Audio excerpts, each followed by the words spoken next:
Hi all, I've done a video on the 3D printing I've done so far for my Stag, but I've had a few questions about the actual LS1 conversion and some of the steps that we went through to get it in and fitting nicely. Now, just a caveat, I didn't do the work. It was done by Above Board Auto and Auto Fabrication HQ here in Canberra and nearby. But I thought I'd talk through some of the decisions that were made and some of the compromises we had to take to make the engine fit. So I'm going to switch cameras over and give you a bit of a walkthrough while I talk you through it. Okay, so here is the engine in my Stag. One of the key things, or first things I mentioned, is you can see down here that there's access to the bolts. So we put in a 4L60E gearbox into the really rather small transmission tunnel. By moving it forward, it did two things. Firstly, it meant it took up a bit less room in the tunnel, so we could fit it without having to cut the tunnel at all, so it's all stock. And the other factor was we wanted to, from a servicing perspective, we wanted to have access to the bolts. That means if there's any problem with the transmission, we can drop the transmission without having to remove the whole engine and everything else. So it just makes it a bit easier. So that's the first point. So the other thing, as you can see, this is the headers. These are stainless steel headers. They're pretty tight. They're very similar. They're not the stock ones, but I think they're very, very similar to just the stock headers. We were originally trying to find some sort of stainless steel, high flow headers, but they just weren't available that would fit. So they're cast iron, and I've ceramic coated them, or had them ceramic coated, I should say, just to help reduce the heat in the engine bay, which is another factor to consider with an LS conversion. They do run hot, and I haven't put any louvers on the bonnet, and I wanted to try and keep everything looking stock, so that's another factor. So whether you wrap them or whether you ceramic coat them, that would be my recommendation that you do that. So this is obviously the cold air intake that I designed and printed for the LS1, and you can see just how tight it is to get around that bend. Now you'll note for the keen of eye that the radiator is a lot more forward than traditionally, and that was actually done before I bought the car. So it had a Leyland P76 4.4 litre V8 conversion, and the previous owner actually cut a few parts of this metal shelf and some of the paneling to fit a larger radiator for that. The other thing they did, this was not me, and I'll just come down the front here to show you. Move your stuff out the way. Underneath the car, you can see how the radiator sticks out the bottom. This section here has all been cut out by the previous owner to help make everything fit. But as it was already done, we've used that, put in some custom mounts and brackets. You can see here these metal brackets had this all sort of fabbed up. And what I'm going to do very soon is scan this section of the front, and I'm going to create a chin spoiler specific to the Stag, which will kind of come down at a similar level as this and provide, it'll obscure the radiator, provide a bit of protection, and also drive the air up into these spots and also up towards the cold air intake. Now, underneath the car, I've had full custom exhaust made in stainless steel. This is Auto Fabrication HQ, and it's pretty awesome. I'll see if I can get underneath. Now you can see down there the sump. This is an off-the-shelf Holden sump that fit. Now what's important with all of these things is we didn't need to cut any of the cross members or anything else under the car to make it fit. Sorry, it's a bit hard. I should jack it up and show you a bit better, but I'll see what I can do.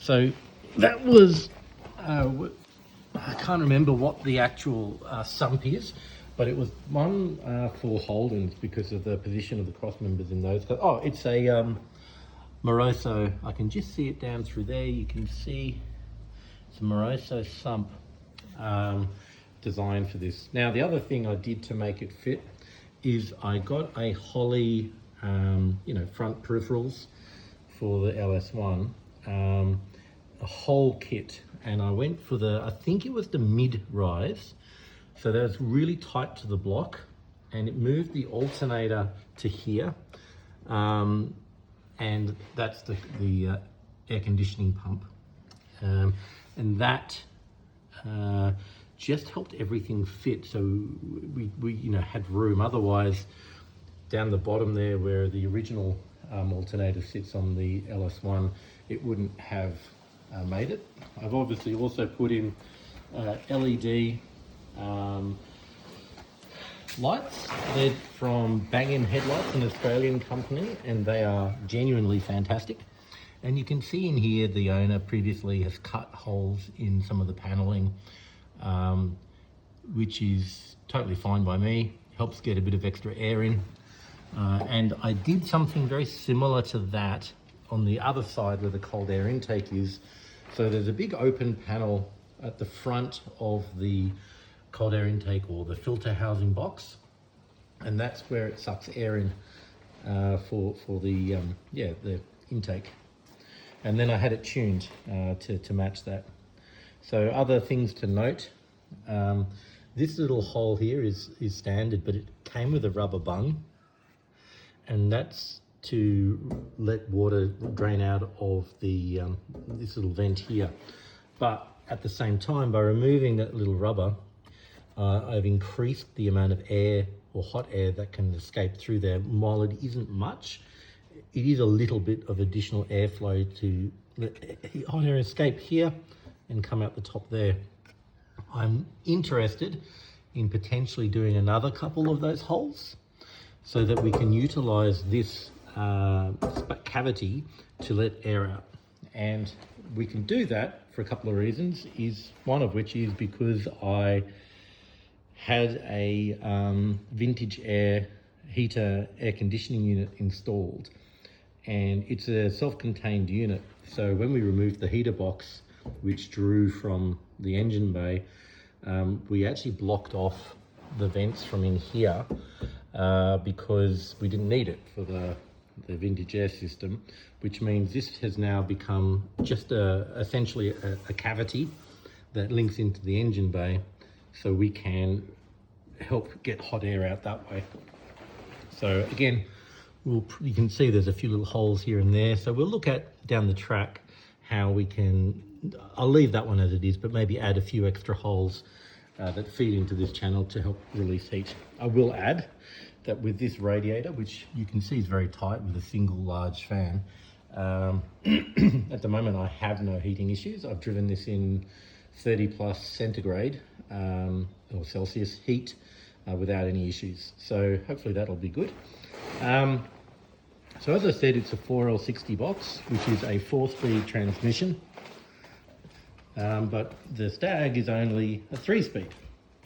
So what that means is I've kept the original gear lever, but that is only also 3 speed. So the Auto Fabrication HQ fabbed up a linkage bar from the 4L60 to this gearbox. It just means that where it says drive 2-1, in this case it's actually drive 3-2. So I don't have access to first gear manually, but noting I just basically chuck it in drive anyway and never do that. That works fine.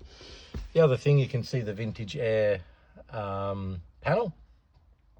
That fit exactly in the space for where the cigarette lighter was. So that's cool. So I've got a Holley Terminator X Max, which controls the gearbox and obviously the engine. I'm going to 3D print a mount so that can just sit here out of the way.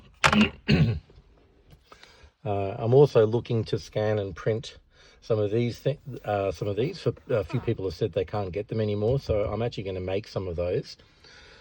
I've 3D printed, and for myself and others, vent adapters. So for the vintage air, it obviously, the pipes coming off that didn't mate to the back of this vent, so I made an adapter.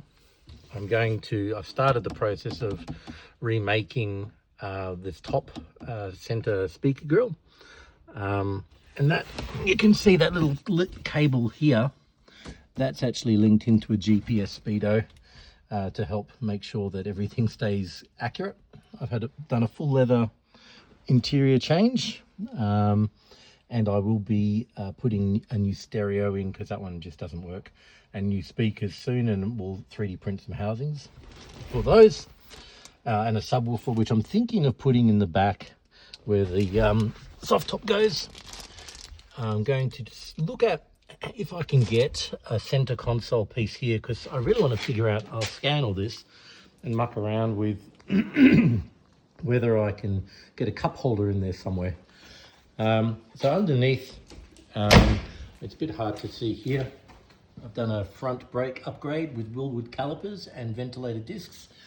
I've done a rear disc brake conversion and put in the CV half shafts uprated. I put in a strengthened diff housing and a Quaife LSD. We moved the battery to the boot. That's a European style, so it doesn't need ventilation. And I've made my own boot board just to be a bit stronger. The other thing I've done is I've 3D printed a case to go, just a protective case. It doesn't actually fully enclose the battery, to just protect the battery from, if I throw something in the boot, I don't want it to, potentially do any damage. So I've got that, which I'm going to install shortly. I'm 3D printing, designing and 3D printing sideboards. Obviously I have the one on this side. That one I have, but it's a bit different and not looking great. So I'm going to 3D print that, and then I will be gluing down carpet on the boards, and also the back pieces, as you can see. And looking at the back, I've adjusted the exhausts to be one on each side. Look, I realise that's going to upset some purists, but for me, I think that symmetry looks a bit better. What else did we do? I had to get a custom prop shaft done, because obviously the gearbox to the diff, the diff is a different dimension to the original. So I've had to upgrade that. And what else? So it's just a stock intake. I am interested in getting the LS6 intake because it fits on this engine and flows a bit better. And I have started the scanning and looking at creating custom valve covers, which will clip onto these. I'll probably use these holes as little bolts, and I will have a nice clean cover that goes over all this stuff, hiding all the wires and all the rest of the mess, and just tidying up the engine bay. And on the far side, where I've got my windscreen washer and radiator overflow, I'm going to 3D print something similar to that. Not to hold the liquid, but just as a housing that goes over the top, so that it looks, again, tidy and neat. Unfortunately, there's not going to be too much I can do about the AC stuff, but that's just how it is. But all in all, it should look a bit tidier. And as I mentioned, in this panel here, we've moved the horn and opened up that whole panel so that air flows into the box, which is shaped to sort of fit over the wheel arch. And that's everything I can think of. So in the end, we had custom mounts made for the engine down here. The spacers, they did not, with a lot of fiddling, we didn't need to, as I said, move any of the struts or mounts. And I'll just come around again. The steering rack itself is in there somewhere, right down the bottom, right down in here. and that goes underneath the exhaust and hasn't been modified. That's the original one. So I don't know if you have a right-hand drive car whether that would need any adjustments or not. I mean, not really knowing. It does look like there's a bit of room here, so you never know, maybe it will fit similar to that side. But yeah, it all worked well, and you can just see just down through there the top of the catalytic converters. They're out of a Mustang to try and, you know, meet emission standards. So that's my Stag. Things still to do. All the mechanicals are now done.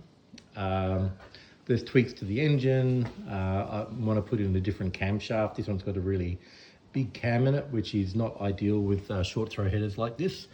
So to get it to idle a bit smoother and drive just a bit nicer, more like a GT rather than a muscle car, I'm going to just adjust that. You can see the radiator has a custom spout to get around and into the space. What else? I have to fix the soft top. The frame is buggered, and I've got a mohair